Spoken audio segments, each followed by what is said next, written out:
Bonjour les enfants, je présente une séance de la lecture dans le titre La rentrée des classes, page 9 du manuel. La rentrée des classes, page 9 du manuel. Avant que je lis le texte, je vous invite à observer l'image. Je pose la question, qu'est-ce que vous voyez?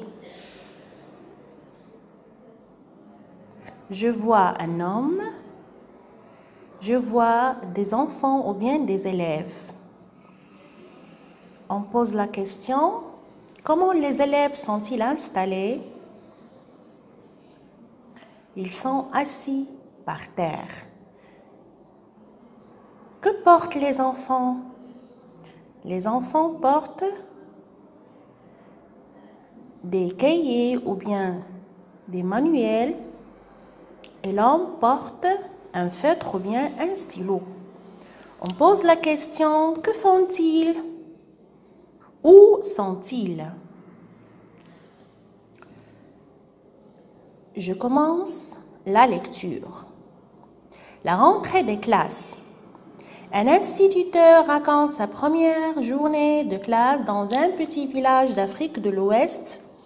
Au village, comme partout ailleurs, le premier jour de classe, c'est une fête, mais pas une fête comme les autres. Le jour de ma rentrée, les élèves chahutaient, criaient et lançaient des morceaux de craie. Ils s'amusaient pour eux. L'école était une récréation, une aventure qui rompt les nuits de tous les jours. Dès le matin, elles ont accouru pour voir si le maître avait une bonne tête. Je devais me faire à l'idée que pour ces enfants, l'école, c'est comme le cirque qui passe par là une fois par an. Que représente l'école pour un enfant qui ne mange pas à sa faim? Comment lui expliquer qu'il est nécessaire de passer par là pour ne plus souffrir de la faim un jour? Je distribuais aux élèves des cahiers et des crayons envoyés par la France et des buvards venus de Belgique. Il y avait 30 enfants, garçons et filles. Tout était passé par l'école coranique. Certains savaient lire et écrire. Ils avaient des yeux vifs et des corps secs, comme moi. Je suis longue et maigre. En plus, j'étais contente de porter mes nouvelles lunettes. Non seulement je voyais mieux, mais elles rendaient mes idées claires. Les élèves étaient assis par terre. On m'avait dit que les tables et les chaises devaient arriver dans le courant du mois. Ce serait le cadeau des Canadiens. Pour le moment, il fallait se débrouiller. Et le tableau noir? Ce serait le cadeau du menuisier le plus riche de la ville. On l'entendait, mais il ne viendrait pas tout seul.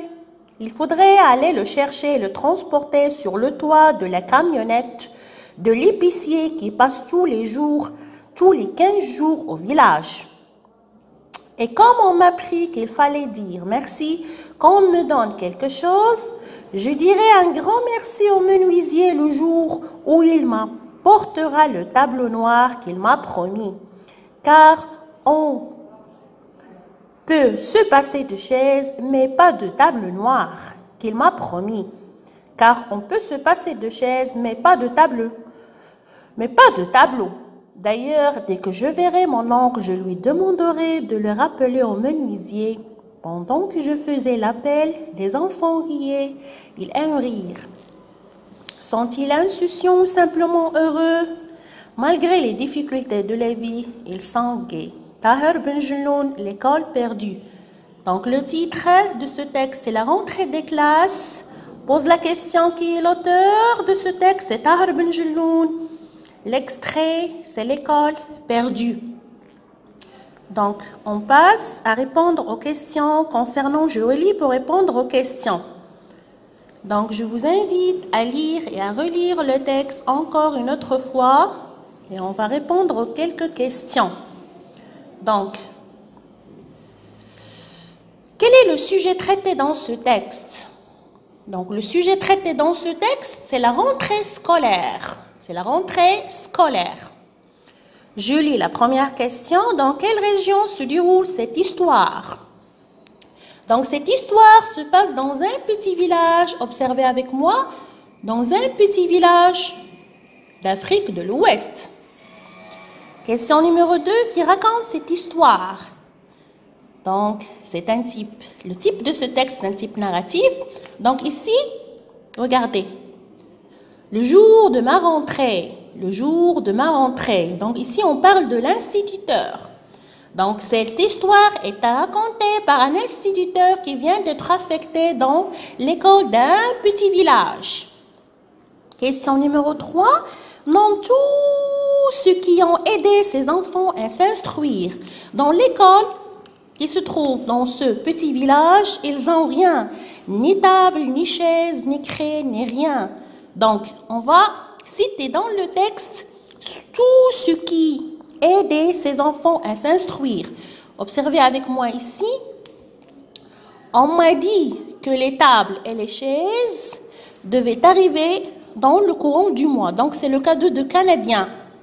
Deuxièmement, vous voyez ici, j'ai distribué aux élèves des cahiers et des crayons envoyés par la France. Donc, la France, nature de leur aide, c'est porter des cahiers et des crayons. La Belgique et des buvards venus de Belgique. Donc, la Belgique, des buvards.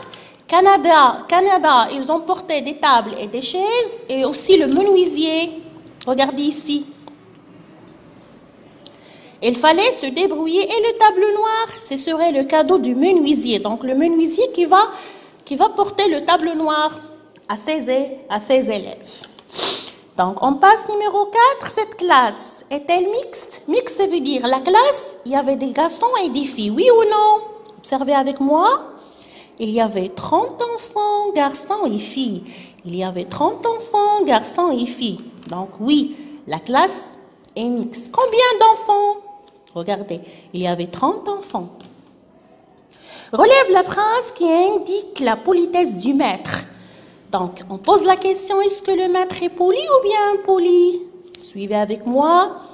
Et comme on m'a appris qu'il fallait dire merci quand on me donne quelque chose, je dirai un grand merci au menuisier le jour où il apportera le tableau.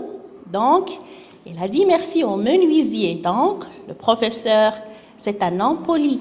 Donc, je vous invite à encore lire le texte une autre fois. Il va répondre aux questions, je lis entre les lignes. Merci beaucoup.